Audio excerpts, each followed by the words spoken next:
ሮዛ ቅዱስን እየፈለገች እያለ ድንገት ሳታስበው ከኋላ ሁለት ጎረምሶች መጥተው እሷን እያፍኗታል። ይህን ሁሉ እያደረገች እያለችውም ለቅዱስ ስትል እንደሆነ ሲያውቁ ማያም የላከቻቸው ሰዎች ይመስላሉ።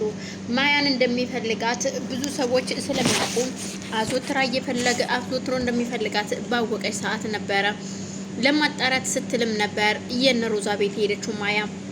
ማያ ቅዱስን ለማስገደል ያደረገችው እሷን እንዳይጎዷት አድርገው ደብዳቤ ጽፈው እናም አፍነው በማደንዘዣ ከዛ አካባቢ ራቅ አድርገው እንዲጥሏትና ከዛም ቅዱስን እንዲያስወግዱት ታዛቸዋለች።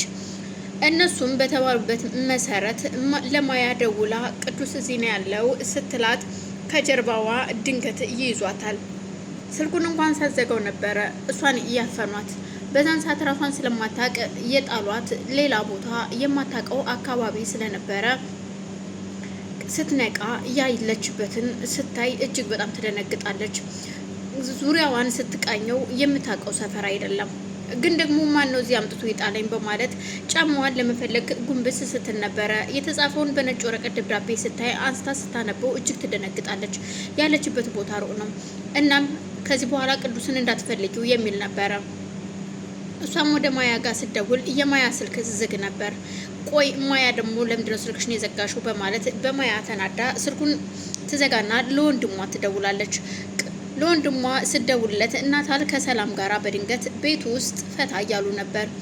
ይህን ሁሉ ያላየች ማኪ በድንገት ከመኝታ ቤቷ ስትወጣ ሰላምና ናታል ሲሳሳሙ ልክ ሊሳሳሙ ሲሉ ታያቸዋለች። ቁማ በድንጋጤ አይኗን አፍጥጣ ስትጠብቃቸው እነሱም ሊስሟት ሲሉ ድምጿን ሲሰሙ ይደነግጣሉ። እኮ ምንድን ነው በማለት ሰላም ማለት አንቺ ነሽ እንዴ በማለት ደንግጣ ዙሪያዋን ከቃኘች በኋላ እኮ ምን እያደረጋችሁ ነበር ስትላቸው አይ ከአይኔ ላይ ቆሻሻ ገብቶ አውጣልኝ ብየው እያወጣ ነበር ትላታለች። ግን እንደዛም ሲሆን ሰላም በተቆራረጠ ድምጽ ነበር የምታናገራት። እጅጉን ደንግጣለች። ምክንያቱም እኔም መሆኔን ያወቀችለት ምን እንደምታደርገኝ ታየኝ እኮ እያለች ከዚህ በፊትም አውርታለት ነበረ። ዛሬ እጅ ከፍንጅ ይዛኛለች። ምን እንደምታደርገኝ አላቅም። እናም በውስጧ በጣም እየፈራሽ ስለነበር በተቆራረጠ ድምጽ ከአይኔ ውስጥ ጉድፍ ገብቶ እሱን ሊያወጣልኝ ነው እንጂ ምንም የተፈጠረ ነገር የለም ስትላት፣ ቆይ ምን ፈለግሽ አንቺ? አዎ እውነቷን ነው በቃ ምንድነው የምትይው ሲል በመሀል ስልኩ ይጮሃል። ስልኩን ሲያነሳ እሱም እባክህ ወንድሜ ቶሎ ድረስልኝ፣ እኔ ያለሁበትን ቦታ አላቅም የት እንዳለሁኝ፣ ብቻ ግን ታስፈልገኛለህ ስትለው እሺ በቃ መጣው ሮዚ ይላታል። በዛን መሀል ማኪ ወደ መኝታ ቤቷ ገብታለች። በቃ ሰላምዬ አሁን ልሄድ ነው በቃ እህቴ ጥሩ ስሜት ላይ አይደለም ያለችው ምን እንደሆነች አላውቅም ቶሎ ድረስልኝ ብላኛለች እና ወደዛ መሄድ አለብኝ ይላታል። እኮ አሁን እሺ እኔን እዚህ ከእሷ ጋር ጥላኝ ነው ወይ የምትሄደው? እርግጠኛ ነኝ አሁን እሷ ትገለኛለች ስትለው እንዳትፈሪያት መፍራት የለብሽም እኔ ደግሞ ቶሎ ነው መመጣልሽ አልቆይም ሰላምዬ ሮዛ ጥሩ ላይ አይደለችም ምን እንደሆነች አላውቅም በማለት እሺ ብላ እሷም ትልከዋለች። የእሱን እግር ትጠብቃ ነበረ። ማኪም ከመኝታ ቤቷ ወጥታ ለሰላምም ምግብ ሰርታ ታቀርብላታለች። ያንን ምግብ ራሷ እንድትበላው ሳትወድ በግዷ ለማጉረስ ትሞክራለች። አይንሽ ላይ የፍርሃት ምልክት ይታያል።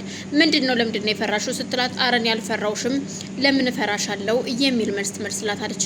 እሺ አሁን ይህንን ምግብ በይ ስትላት አሁን ነይሽ በማለት ምግቡን ታነሳና በእጇ ይዛ ለራሷ የምትጎርስ አስመስላ ከጠቀለለች በኋላም ሰላምን ንጉረሽ ትላታለች። ሰላምም ላንቺ እኮ ነው የሰራሁት እኔም አልጎርስም ስትላት ወደሽ ሳይሆን በግድሽ ትጎርሻለች ብላ አንዴ ስትጮህባት የግዷን በድንጋጤ ትጎርስላታለች። ከዛ ምግቡን ጠረጴዛ ላይ ወርውራው እዩልሽ ይሄ ነገር እውነት አንቺና እናታል ፍቅረኛ ማሞሽ ከሆናችሁ እኔን አያድርገኝ በጣም ነው የምገረመው በማለት የውሸት ሳቋን እየሳቀች ለሰላም ለማስመሰል ትሞክራለች። ሰላምም ደንግጣ ስለነበር እዛው በቆመችበት ደርቃለች። ሮዝ ማኪም ተነስታ ወደ መኝታ ቤቷ ገብታለች። ወደ መኝታ ቤት የገባችሁ ዛሬ የሆነ ነገር ማድረግ አለብኝ፣ ስጦታ ጠቅልዬ መኝታ ቤት ማስቀመጥ አለብኝ፣ የሰላም የጻፈችውን ስጦታ አስመስዬ ደብዳቤውንም ጽፌ ከዛም ለሱ አስቀምጥለታለሁ እሱ አልጋ ላይ ከዛም የሚለውን እስኪ አያለው ያን ጊዜ በዚህ ደብዳቤ ሁሉም ነገር ይለያል ማለት ነው በማለት የማይሆን ሀሳብ ታመጣለች። ሰላምም ደንግጣ ስለነበረ ያንን ምግብ ዛ ወደ ኪችን ነበር ሄደችው። ስራዋን እያየች ያለ በዛን መሀል እሱም ተመልሶ ይመጣል። ተመልሶ ሲመጣ እሷ ወዳለችበት ወደ ኪችን ነበር የሄደውና ኪችን እንደሄደ ሰላምዬ ውይ መጣህ እንዴ ስትለው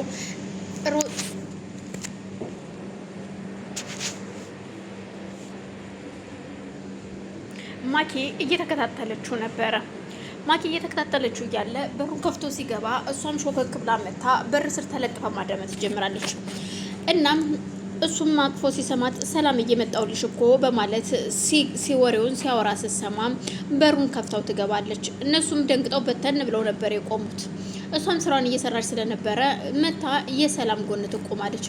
ቆይ ምን ልታደርግ ነው? ምን ፈልግሽ ነው እዚህ የመጣሽው ግን ሲላት አንተ ራስህ ምን ልታደርግ መጣህ በማለት እሱን ስትናገረው አሁን ውጭ እባክሽን ከዚህ ጋር እኔማ ገና ከውጭ መምጣቴ ነው ውሃ ፈልጌ ነው የመጣሁት በማለት እና ታዲያ እኔስ እንደዛ አይደለ በቃ አሁን ውጭ ምንድን ነው እዚህ ጋር በማለት እሱም ያልሆነ ፊት ሲያሳያት ማኪም ወጥታ ትሄዳለች።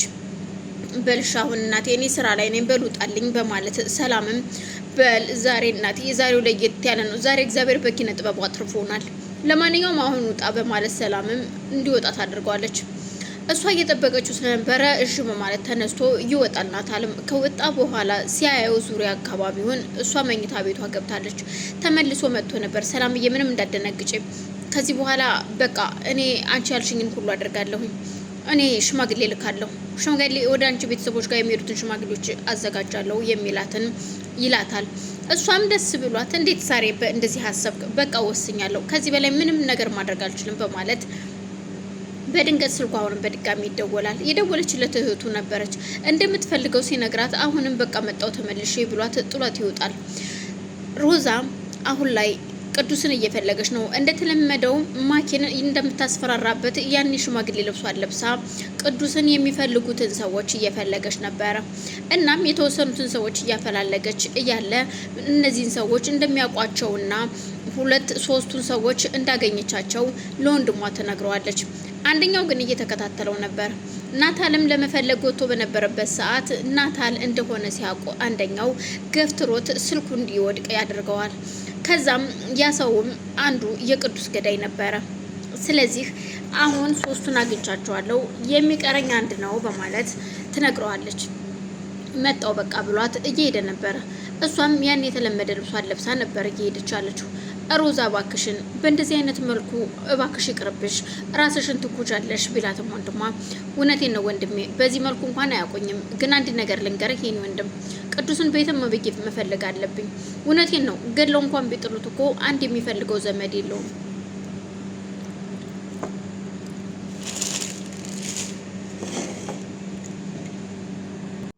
ሰላምን ቡናዋን አቀራርባ እየጠበቀቻቸው ነበረ።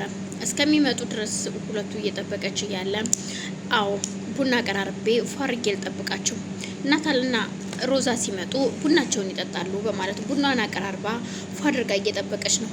በድንገት በሩ ይንኳኳል።